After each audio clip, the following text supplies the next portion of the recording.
I'm with Haseeb from Dragonfly Capital, and you're one of the first investors on this podcast, I would say. Really? Mm-hmm. Okay. Yeah. I feel like everybody in crypto is an investor in their own way, though. But right. Yeah. Right. Like, I mean, it's all money, right? So, like, we're here to invest. Yeah. I mean, we're all degens. We're all degens. We're all degens deep down. We're just more institutional degens. Yes.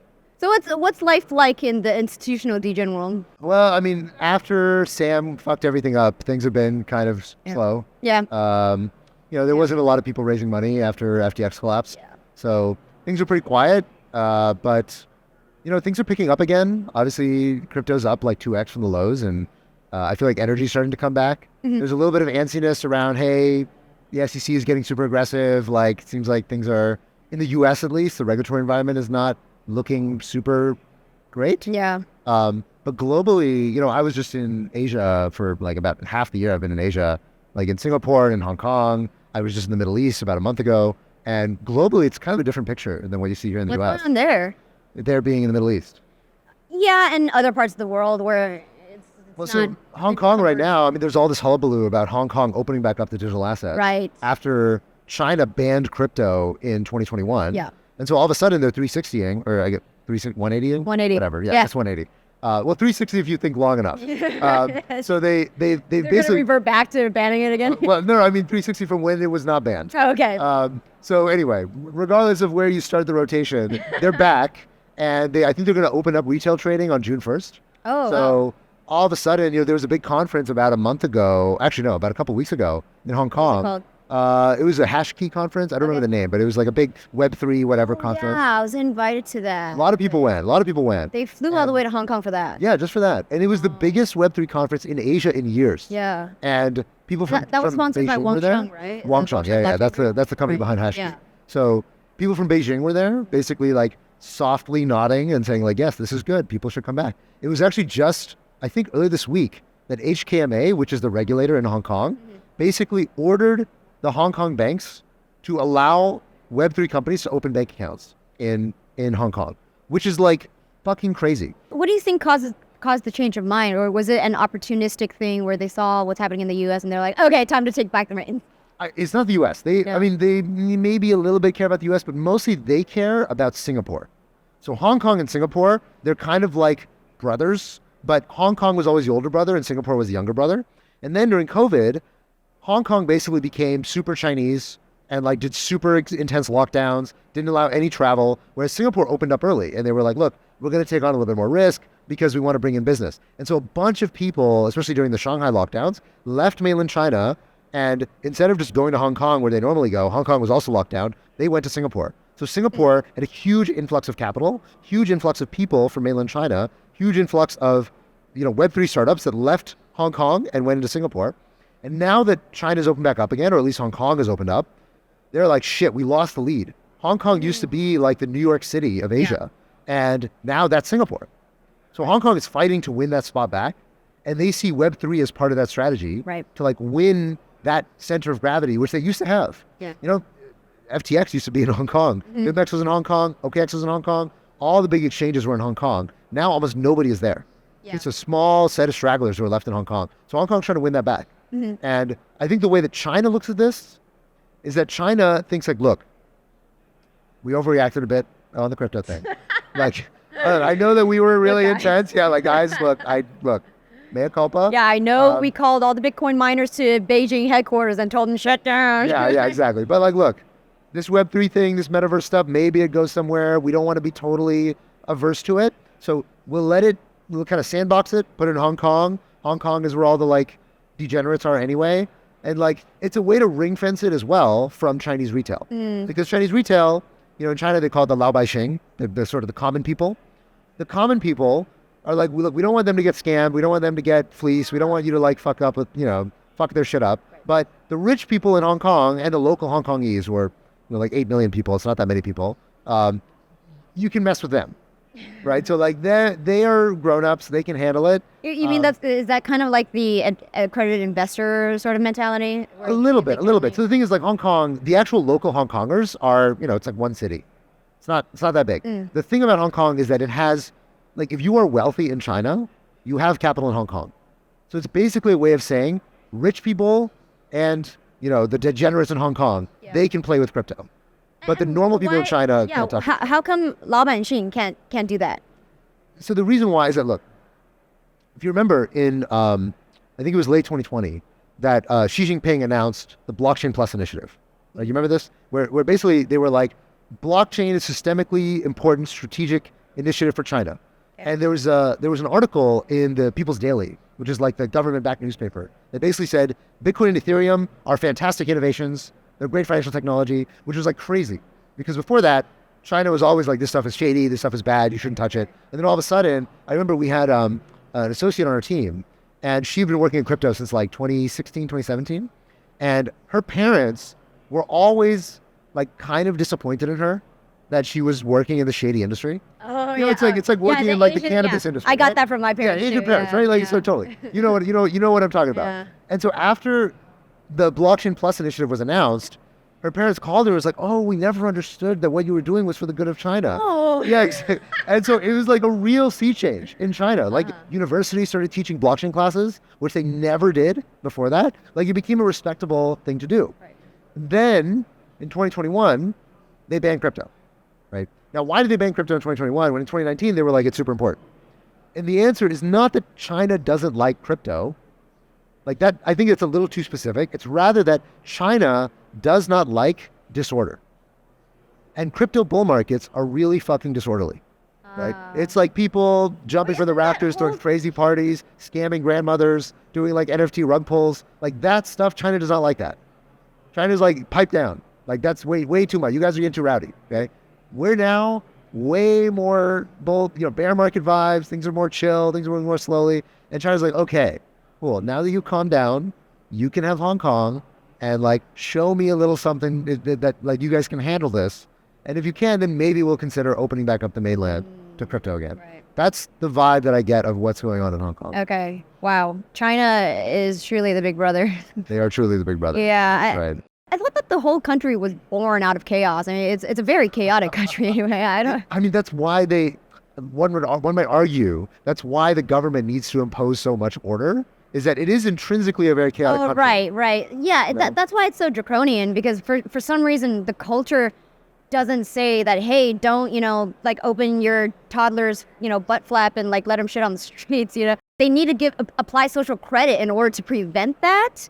Maybe, I don't know if that's the reason why, but maybe that's part of the story. What I heard, yeah. I don't know anything about infants and butt flaps, but I do know, China for one, they love gambling. Right. So that is definitely true, right? So you remember the gaming regulations in China where they basically clamped down massively on the gaming industry? Mm. Part of the reason for that is that like Chinese teenagers are just total degenerates and they will just like spend all their time on these games and just spend like shitloads of money and waste away their lives. Oh yeah, from what I hear, the biggest WoW gold miners are also Chinese. Of course, yeah. I don't doubt it. I don't doubt it. Like, something about the culture, they just love like farming or mining. Oh, they do. And the thing too is like, the other thing to understand about China is that China, like from the West, we often think of China as being like, they're all Chinese. Of course, China, like even the language Chinese, which what we call Chinese is Mandarin. Yep. Right? Which is like the official language of China. But China has like 70 different languages that are spoken in different provinces. Mm-hmm. And Mandarin is like the very educated language that you speak in sort of like, official tones when you want to sound very respectable. But most places in China, they speak totally different languages. They have very different kinds of food. China was a conquered country of like many different ethnicities and provinces that were brought together under a central government that has now become very strong. But historically, China was like a bunch of different things, like, like Tibet and Mongolia and all these places that are part of China that, of course, have very different cultures and very different backgrounds. Right. Like there's a lot of parts of China that are Muslim, a lot of parts of China that are basically ethnically Russian. Oh, yeah, right. So like China is a really big, complicated place. And that's part of the reason why the central government does so much work to try to, standardize China as best they can. Sure. It doesn't always work, but they try their best. Fair. Anyway, not to be a China show. To be clear, I'm not a China show, but just try to give some context about why China has such a complicated relationship with crypto. All right. We've got Goon in the house. Good, you made it. Come join us. We're already recording. So here's the important question. Is Atom a meme token? I do not think so. Atom is kind of a meme token. Kind of a meme token? Really? It isn't everything at some level. Fair enough. Is AVAX a meme If you token? deconstruct No, it, no, I no, wish AVAX I wish is I not. were. Why would My that not be? my biggest competitor is a freaking dog, right? That's your Shiba. biggest competitor? Well, it's not, but it's my Okay. next competitor. Like, it's so Oh, sad. like on CoinMarketCap. That's the next thing Market up. Cap, Okay, like so- we're just like around the freaking dog. Yeah. So yeah, no, The dog has done very well. and that dog's doing incredibly my well. thesis is that Dogecoin is the real silver to Bitcoin's gold You think so? instead of You're Litecoin. not wrong. Yeah, that's Yeah, not not wrong. Litecoin It's is the definitely same- not same silver. code Litecoin base. is definitely not silver. Yeah, definitely. Same code base. Yeah, not Litecoin. Yeah, Doge. Yeah, Gold and silver do have the same code base. yeah. Well, well yes, done. silver is supposed to have more money velocity than gold, and Is Dogecoin is more liquid than Litecoin for sure. Well, I mean, that's because Litecoin is dead. Yes, Litecoin is And what, like so- number 30 now? Number 40? something. something really like fallen that. off. Yeah. Yeah. I mean, Yeah. it's relegated to being the like the security budget for Dogecoin essentially. Or Dogecoin. Yeah, this is Didn't they, but didn't Litecoin ship a bunch of stuff like privacy or like Mimblewimble or something? No, They talked about Mimblewimble. I don't know if never it actually did it. I don't Okay. think they actually. Yeah, they're just stranded without Well, I Charlie mean, like, Lee. who's He was such a using great leader. Litecoin who wants privacy preservation? Does anyone? No clue. Yeah. No clue. All right. We're going to turn this into the Litecoin Yes, community update. Litecoin Shill podcast. Yeah, you're Litecoin right. Chill podcast. So Mimblewimble circa They've been waiting for a while for a community update. Finally, we can provide that.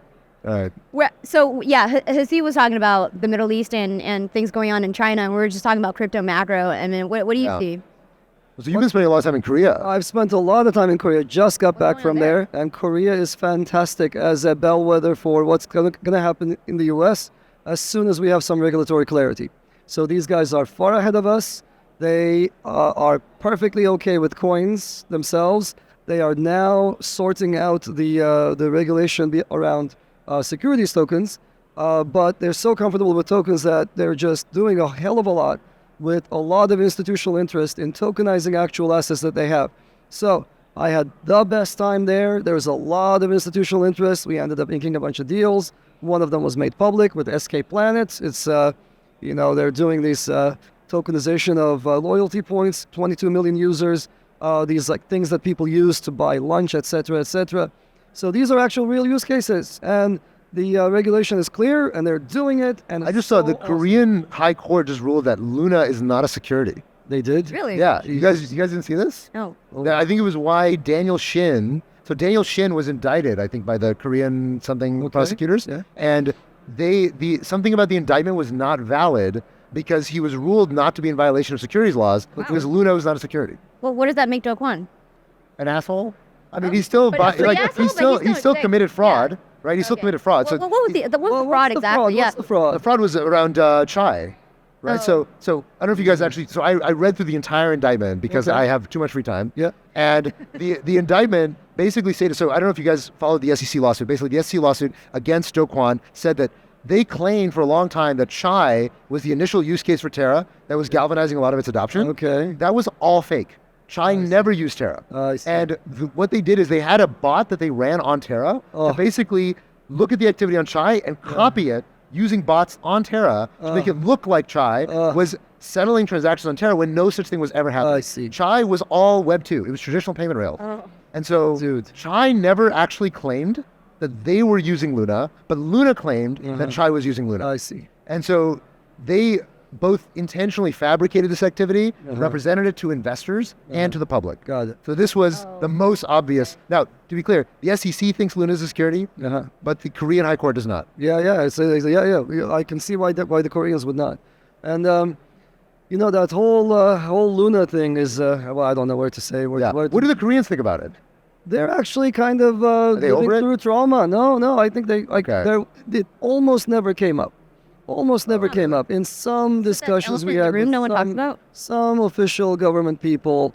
It was brought up as we want to avoid this kind of thing. Oh. And it's just been it's just So I heard, I don't know if this is true, but I heard that like although Do Kwon was Korean, Luna did not have that much traction in Korea.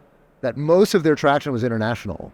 And like especially actually in the US. yep. That a lot Most of it in Anchor. in where? In Anchor. Yes. And Anchor, yeah. Basically, I mean, obviously, interest rates in the U.S. were super low at that Sure. time. Yeah. So people were like, oh my God, I can get 20% on 20%. cash. Right. Pretty amazing. Yep. And whereas in Korea, Korea loves, like what I heard is that Korea loves like these like super random shitcoins, basically. And like yeah, they're mostly, too. mostly homegrown shitcoins that nobody outside of Korea has ever heard of. Right. And they do the most volume on Upbit. That's what I've heard. Now, to be clear, I'm speaking secondhand, Sure, thirdhand. sure. But this is what I've heard.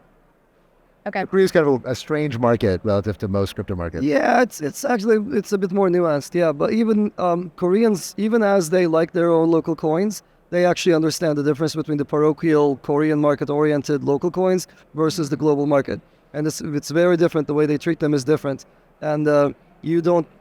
They do flip the Korean coins a lot, but they see the other ones as more investment. Right. So but overall, it was so fun to see like a hell of a lot of serious people. These are people with careers, etc.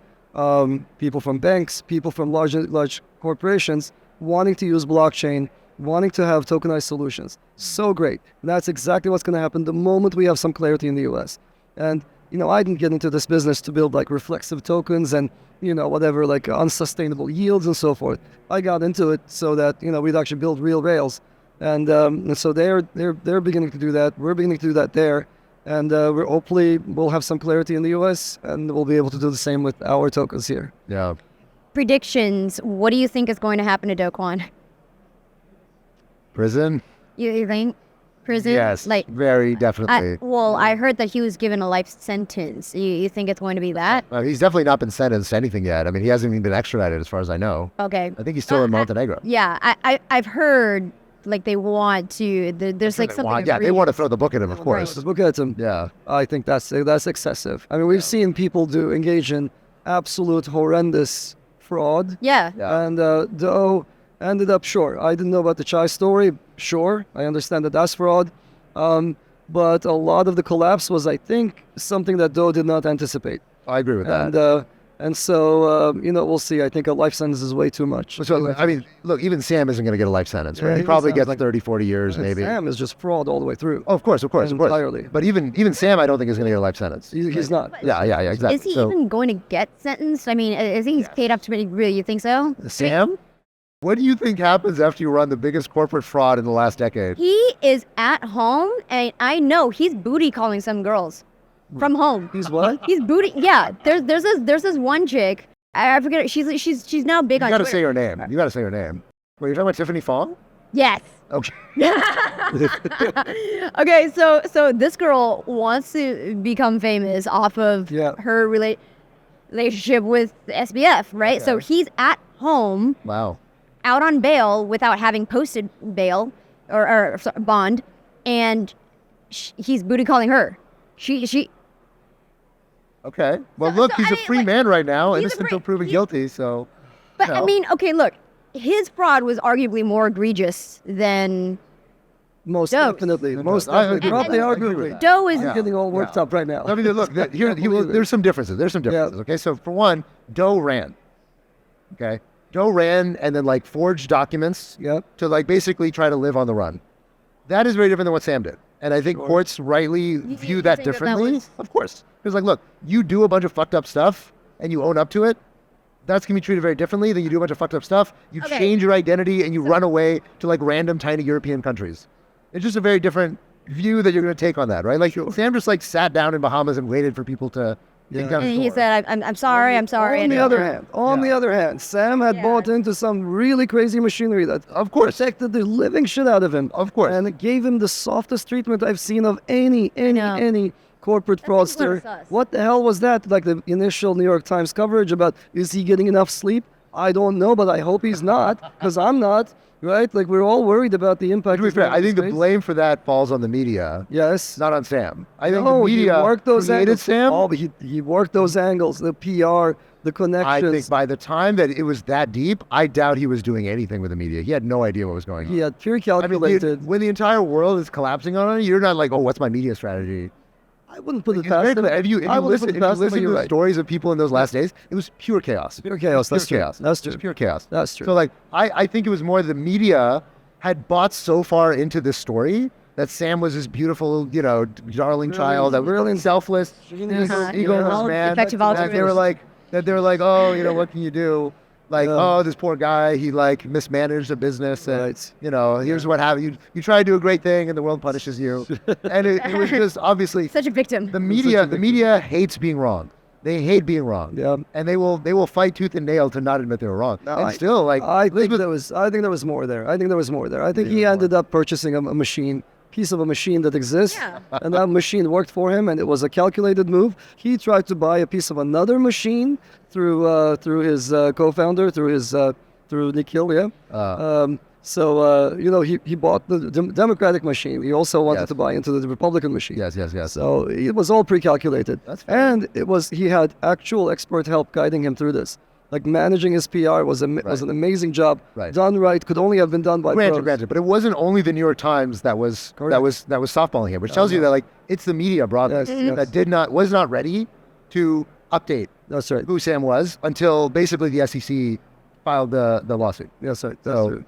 it took a long time. Same thing with Elizabeth Holmes, right? Like Yeah. the media was in denial for a very long time. Although it was, I think, a Washington Post journalist, John Carreyrou, who actually uncovered what happened with Theranos. But it took a long time for the rest of the media to get on board of like, oh, this young charismatic woman who like has the perfect story that we've been building up and reinforcing for a long time is a gigantic corporate fraud. Yeah. Yep.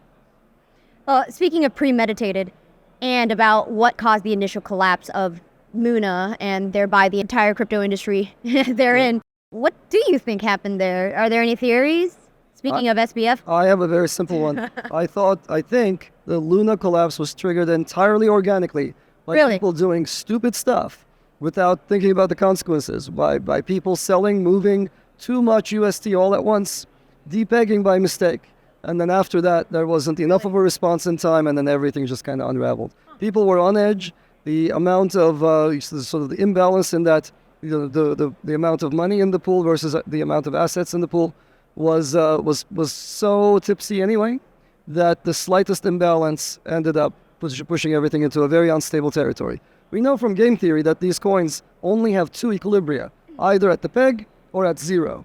They're metastable. The middle does not exist. You can't be like a 60-cent dollar coin, right? What the hell does that mean? There was ESD that stuck around like 20 cents for a very long time. That's true. There are some that have been kind of screwed up. Yeah. But in general, if you go off the peg, there is there's every reason to go to If zero. you try to make it back by minting, which is what Luna does. which is what Luna does. Which ESD does not do that. Yep. Yeah. So the only way to actually restore the peg when it's slightly off is if there's somebody on top who is really watching the price like a hawk, and they're engaging in open market operations to try to move it back. And I thought that was what the protocol was meant to well, do. no, be careful. The protocol gives other people incentives to balance the peg. That's all it does. But that's not quite sufficient for the reasons that Haseeb brought up. So what you really have to do is on top of that, when it's just slightly off at 96 cents or so, you have to go in. Somebody has to go in and manipulate the price until it's back up to the peg. So these things don't work unless there is an active participant in the markets. And Do lost it somehow. I don't know what happened, what the timing was. I think somebody moved about 500 M all at once, depegged, and then panic ensued, and then bam, it just kind of crashed. So I think the story, if you zoom in, a lot of people are like, oh, was it Jane Street? Was it Citadel? Was it this thing? Was it that thing? And like, if you zoom out, that doesn't matter. If you zoom out far enough, like what happened in 2022 broadly? The answer is that interest rates went up. Okay. And as interest rates went up, that basically means that prices for things like crypto, risky assets are going to go down. Okay. And what is Luna at the end of the day? Luna was a leveraged bank. All stablecoins are banks, one way or another. They have assets, they have liabilities. Luna was a leveraged bank. As it gathered more assets, it issued more liabilities, but it took the excess and paid it out to equity holders, which were the people who held Luna, right? So it minted more Terra USD, and then it paid out the excess to equity holders. So it was getting more and more leverage over time, where there's the amount of actual assets in reserve was getting smaller and smaller. Now they realized this of like, oh shit, this is like getting way too leveraged, and that's why they did LFT. Yeah. Because they basically said, okay, this thing is too leveraged. Let's get some more Bitcoin and like de-lever a little bit. Yeah. And everyone was like, oh, that's good. It's good that it's de-levering. But then the Fed hiked interest rates.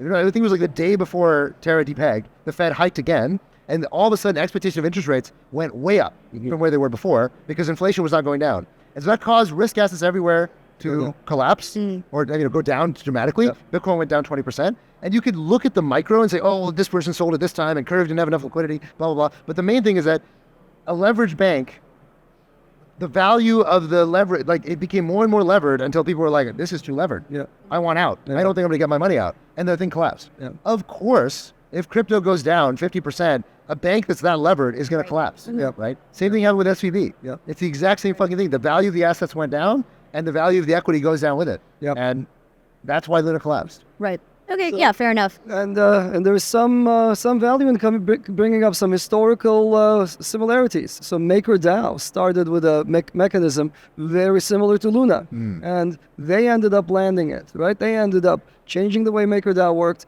until the backing asset was no longer a synthetic asset, but it was actually USDC. So that DAI became backed by USDC, and they ended up essentially delevering by adding that liquidity in. And Do was trying to do the exact same thing. Now, it's kind of interesting to note that when this was happening, right, there are a couple of things happening at the social level, and I want to tease them out. So first of all, at the time, with Anchor yielding 20%, Terra Luna was eating up all of the growth in the area. Every single dollar that came into the space went to him, right? So it was that interest rate was insane, and it wasn't coming to AVAX, it wasn't going to Solana anymore. These guys were shooting up the charts because they were offering this unsustainably high interest rate. Upon seeing this, there were some people who were foolish enough to decide, oh, I want to do that too. And there were all these attempts, as you will remember. I can name them. Shall we name them? Let's name them. Your podcast is fun enough. So Tron, Justin Sun, jumps in and says, I want to do this thing. And then Near jumps in. Oh, we want to do the same thing. And you look at this, you're like, guys, like this is so hard. The only way you can maintain the peg is if you're manipulating the price. And you can't be doing this if you're a U.S. institution or if you have a foothold in the U.S. I was looking at this thinking this is kind of crazy. And the only thing in the favor of what Do was doing was MakerDAO as an example. And they took about 2 years to delever, to like land the whole thing onto a firmer foundation. Do ended up, in my view, if he had like another year and a half, he could have landed. He was already diversifying the asset base. As you said, he was switching to Bitcoin. He was switching to other assets. And the problem is that Bitcoin is correlated. With your crashes. It's not sufficient. So it's not that diverse. Yeah, Not that well, diversified. It's not. It's better than being It's better than reflexive. just all Luna. It was all Luna. Yeah. They could have bought T-bills at that time. Oh. I mean, they could not do that in a decentralized way. Sure. Right? So like LFG was plausibly decentralized. I mean, it was really a multi-sig that was holding all the Bitcoin, but they were talking a big game about doing a bridge, blah, blah, blah. But the reality is like it was in a big multi-sig that was coordinated on Telegram, as we now know. Right. And apparently the people at LFG didn't even have control over it. It was all Do, which again, in the SEC... He owned like 3 out of the 3 keys or whatever, or like 5. Really? Yeah, he was making all the decisions. He was making all the M out of N. M. Yeah, MFM. MFM, exactly. But the other thing, so I would dispute the MakerDAO claim. I think MakerDAO is fundamentally different. Okay. So the reason why it's fundamentally different. Go ahead. The reason why it's fundamentally different. So Luna, there's this many assets, there's this many liabilities. The assets get paid out to Luna holders, and so the actual assets that are not Luna, right? That's the equity buffer. The actual assets that are non-Luna are basically shrinking relative to the liabilities, right? Yeah. In MakerDAO, even before they switch to USDC, the assets are ETH, and the liabilities are DAI. Yeah. But the ETH is always more than the DAI. Right? The rule is basically it's like 2.5x minimum of over-collateralization. Yes. And so the way that DAI delevers is that if the collateral ratio ever goes below 2.5, then it delevers by selling off these assets, right? So the way that MakerDAO can depeg, as it did in March 2020, is that the fall in the value of the Ether is so fast that this thing can't delever fast enough. But the problem with Luna was not that it happened too fast. The problem was that it happened. For MakerDAO, it's a function of speed of deleveraging. For Terra, it's just we have this much of a buffer, and like as soon as people no longer are confident in this buffer, there's no way you can cash out. That's right. Right? The money isn't there. Right. The money was already paid out. Was paid out, exactly. No, that's exactly right. And the minting mechanism between MakerDAO and Terra Luna was different. Right. So there are subtle differences between the two. Anyhow, so here we are. It's been a year or so. I think we've weathered it through. And, this is a good time to sort of take stock, right? I was here at Consensus. And, one of the things that's going through my mind, I don't know about you guys, but if this is the pits, right, where we've had so many failures. We've had one of the biggest exchanges fail and take people's money and misspend it and misprice a gazillion SAM coins and so forth. despite all that, despite the assault by regulators, etc., some regulators, here we are. And it's not such a bad place after all. There's still plenty of demand for blockchains, still plenty of demand for crypto. So I'm kind of buoyed by what I'm seeing. I can't wait for, sentiment to pick back up. And it's imminent, I think. A very optimistic goatee. It is. I left the goatee to be more optimistic.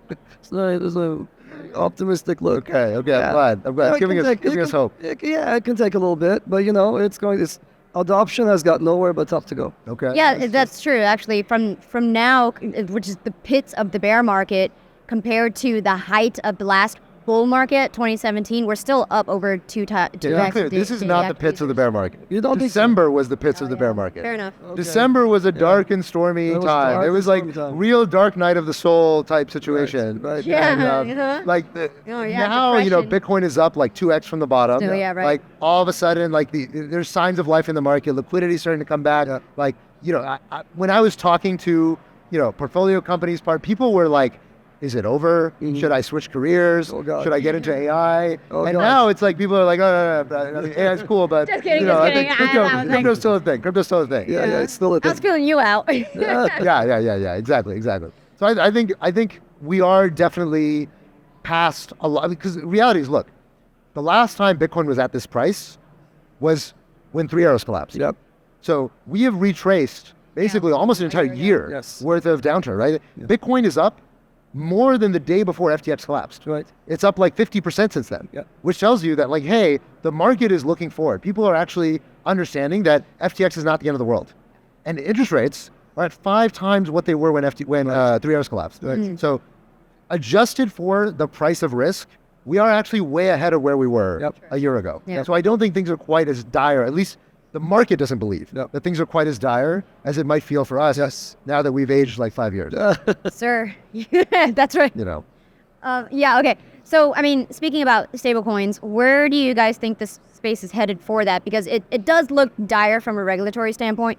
And the other thing of note, and what few people are talking about, is what the fuck happened to Nikolai? I mean, you launched MakerDAO and then you moved to Puerto Rico and suddenly you're just like end up on shore at a beach face down. Yeah.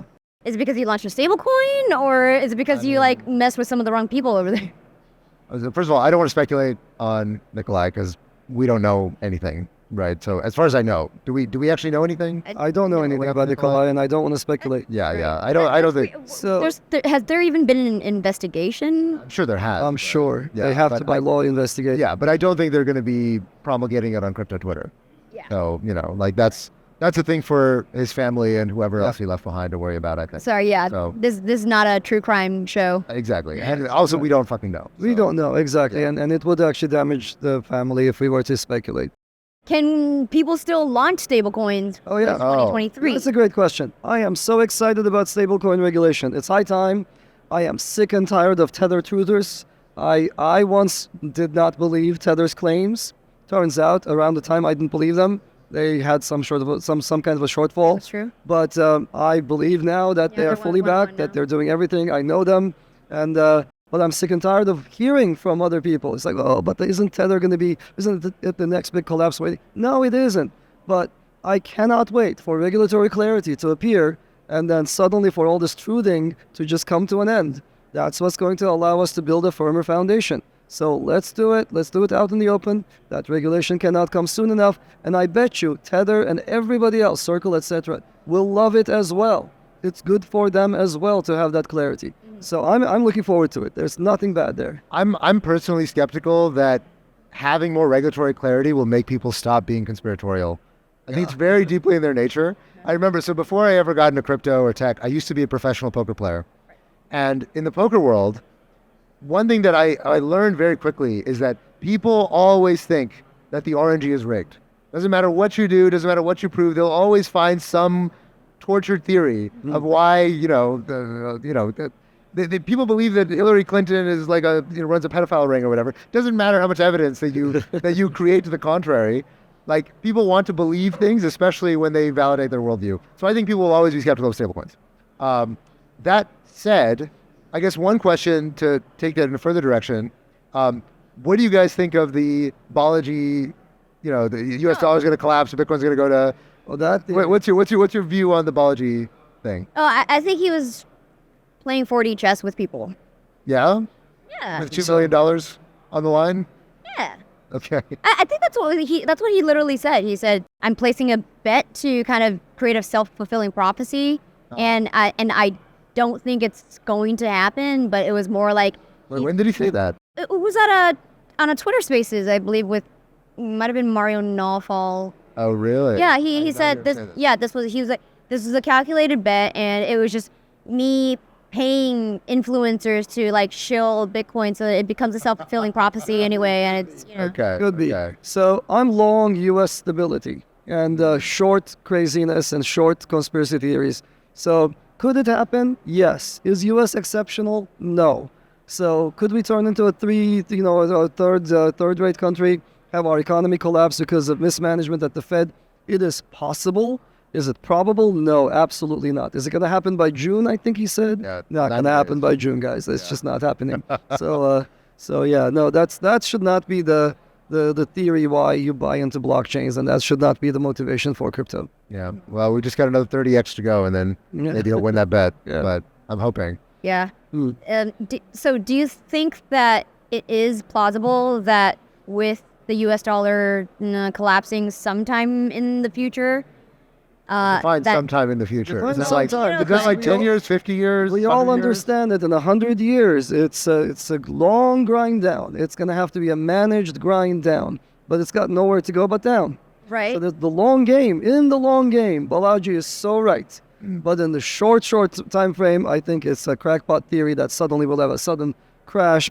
There'll be bread lines. It's like we're gonna have to trade ammo and beans for food. Like that's that universe, and it's not gonna happen anytime soon. Because in the short term, he's dead wrong. I don't even in the own long term, beans. he's dead on right. What, I need what to talk about emerged- beans. You gotta get beans. I You got don't ammo? even have beans. Do you have ammo? I have no ammo, no beans. I'm I- fucked in our you're near screwed. future. Yeah, But I need don't a you hedge. come- Don't you come to my place?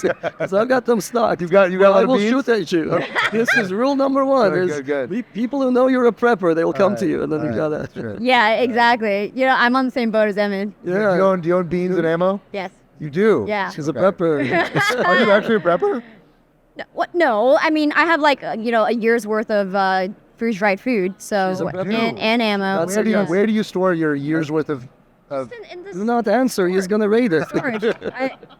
in I- storage? Yes, Okay. I live in California, by the way. Okay. Got it. Mm-hmm. Got it. All right. So you don't have a bunker or something. No, yeah, somewhere in LA. I'm just gonna say, I feel behind all of a sudden. I'm like, shit. Yeah, you need a clearly. stash. Clearly. All right. Well, yeah, Do you have a not, go bag? You gotta have a go bag. Yeah. All right. I feel like my LPs won't be very happy knowing that I haven't hedged my downside. Yeah, exactly. Okay. Got it. Good to know. well, I mean, what replaces the U.S. dollar or like emerges in the wake of a declining dollar hegemony? Is it Bitcoin? I don't think it's Bitcoin. You don't think it's Bitcoin? I don't think it's Bitcoin. No? I don't think it's What- Bitcoin. what do you- I love Bitcoin. Bitcoin's great, Yes. but Well, ultimately, it's probably going to be a basket of currencies. It's gonna be like about- what the IMF is building with their With their- SDR. No, they're building a CBDC. Yeah. I know. But they. Well, the IMF is not a central bank though. They're Oh, sorry. What BIS. Christine Lagarde BIS, now think. maybe. Oh, which? EBC, Sorry. the the European European Central Bank. Central Bank. Yes. They're building like digital euro. Yeah, I might be conflating like because England came out with the news about CBDC like Yes. digital euro as well, and the IMF is also doing something similar with that. Bank of England is doing a bunch of things, and I have spoken to them a few times about what they plan to do. I can tell you what they are planning to do, and it's fairly straightforward. They are broadly considering everything, so everyone's going to get really excited now. But my expectation is that the Bank of England will simply have a centralized coin with a crypto-like API to it. I heard that they're using XRP for that What? as the payment rails. Yeah. Is that the case? They might very well be using some really old technology for implementing this stuff. But it's going to be centralized. So Yeah. so then what's the value of this thing? Well, it's a step in the right direction. It's the regulators dipping their toe in this new waters. And then once they get the feel of it, they might be more amenable to doing it right, which is a decentralized, proper currency that we can count on. So that's the Bank of Wouldn't that be a England. paradox? What? A paradox. Government that runs a central bank tries to decentralize? Why would they? So yeah, look, there are many different ways of exerting control over your currency, right? You could have micro level control at the level of, oh, this person with this wallet address, I want to zero out his account, right? Yeah, bad social credit. That in the accounting system itself, I want to zero it out. And then you could like dial back from there. You could dial back to, I will have on ramps and off ramps, and I will control at the on and off ramp level. And all the way down to, it is just money. It's cash. It does what it does. I have gotten rid of my cash costs. I don't have to print stuff anymore. And it just has a life of its own. I'll do my enforcement, not through the financial system, but through the law enforcement system. It's a whole big spectrum. Where people will end up depends on societies getting comfortable with these new instruments.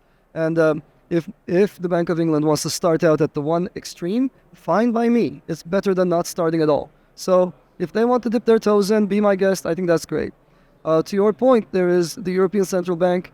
There is the Bank of International Settlements. There is the IMF. These have all dealt with various different currencies. IMF has this thing that Haseeb mentioned, which is SDR, which is a basket of currencies. I think the big discussion here is, in an emerging world with the dollar going down towards zero, will there be a basket of currencies, a consortia kind of a thing that emerges, or will there be one big winner-takes-all kind of a store of value? And various different economists I've spoken to say that it's much more likely to be not a basket, but there will be somebody who wants to play that role, and it's a hard role to play, and it will probably end up taking some catalyst, a social catalyst. Like, the last thing that changed the world was the World War. So something at that magnitude that will change the economic balances. So this is not something to wish for, right? This is something that you slowly watch over your lifetime, and you take a position against it. And then we see where we go in 10 to 20 years. Do you view the China with the digital yuan trying to take that? Or what about the BRICS countries? Well, so the digital yuan has been kind of a failure, right? So you might remember, a couple of years ago, there were a lot of headlines of like, oh, they're rolling it out here, they're doing this there. In the beginning, much like a DeFi startup, they were offering a lot of incentives for people to start using it. Like they're sort of like liquidity mining the early days of the digital yuan, or ECNY as it's called domestically. The reality is that they did not work. People did not keep coming back, and the banks. So this, as a CBDC, it was actually not directly from the central bank to retail. It was instead intermediated through the banks. And so you were using your own bank's app in order to interact with ECNY. And people, like the banks just had no incentive to push it because they don't make any money on it, right? They make money off of like their traditional banking services. And so in general, I will say this, I don't know how you feel about it, but I'm very intellectually short CBDCs. I think they are mostly nonsense. Not that they're nonsense, but that they're mostly like a way of central banks updating their backends and putting a fancy wrapper on it in order to basically get funding. But for the most part, there is really almost nothing in common with what we do in blockchain land. These things are not decentralized. They're not permissionless. They don't allow generalized programmability. They're basically, it's like FedNow or UPI, but with, there's like PKI at the endpoints, which is like better than a password login, but it's not transformative. Right. And if you look at the CBDCs that have actually been proposed versus the ones that have been deployed, every single CBDC that's actually been deployed or that's like very close to deployment, they're all completely neutered from the most, kind of technologically interesting versions of themselves that might allow smart contracts or might allow permissionless access or, God forbid, be decentralized in their consensus or validation. Yeah. I mean, Fully agreed on everything you said. So let me say a few words about the CBDC land. So there are lots of different ways of approaching the CBDC issue, and people don't understand that there are coins and there are coins, right? There's money and then there's other money. Many of these local currencies are just payment systems. They're not stores of value. Just to give you an example, nobody out there would hold Lebanese lira right now. That is just a payment system for Lebanese people inside Lebanon, right? That's what it is. And issuing that on a chain or not doesn't really change any of the sort of large-scale calculus, right? So similarly, most of the world's currencies are actually payment systems for locals. And so putting them on a chain, yeah, maybe will give you chain activity, but it's not going to give you that store of value, that benefit you get from having people hold it. So that role is very hard for a currency to play. And the Chinese yuan is definitely not not scheduled to play that role. It's not desirable for China to play that role. So we're not headed in that direction. You might see the yuan used for international settlements slightly more and more between Africa and China, between Russia and China, etc. That can happen, but again, that's just settlement and not it's just a payment system at that point. It's not a store of value. So that's my take on this. And CBDCs. What's the value of a central bank issuing a currency versus Tether doing the same? Private enterprise could do it just as well. The only additional sort of benefit you get is one less middleman that you trust. But is that really that big a deal? In my opinion, no. We have a fairly sizable economy right now based on Tether, Circle, and others. And frankly, they move far faster than central banks. So I think we're going to see the proliferation of private enterprise issuing currencies that are backed by central bank money, as opposed to central banks jumping in and playing an active role in our markets. Sure, right. Do you think that the CBDCs require blockchains at all? Most of them aren't even blockchains. Like for the ECNY, there's no blocks, there's no chain, there's no any of that shit. Okay. It's a blockchain in name only. Usually when these things call themselves blockchains, that means that they have PKI. They have public-private keys. That's usually what they mean when they say blockchain. Okay, so crypto keys. Yeah. What's that? So crypto keys. Yeah, Basically, yeah. Crypto API. Yeah. Did you say it's an API? It's just an API. Crypto API. It's a fancy ledger. It's a fancy ledger. Yeah, okay. All right, so we are going to close this out now. We're getting kicked out of this podcast room. What are your last comments? God save the Queen. God save the Queen. Let's go. It's gone. God save the King. That's true. Okay, God save the King. So, all right. So this is something that I've mentioned before, but I'll mention it for this audience as well. So, we're living through a bear market. Every now and then people get anxieties and, they're sleeping or trying to sleep at night. And they get that uneasy feeling of, is this market going to go to zero? Should I leave my whatever the hell I'm doing and go into AI, etc., etc.? So let me give you the one definitive thing that you should always fall back onto. Imagine the worst of the worst of the worst. Imagine that people are coming at crypto in every country trying to ban it. Not that they could. It's unbannable. They couldn't do this. But imagine they were to try this. Imagine that the boomer, the geriatric regulators are coming in and they're trying to hit us with the ban hammer.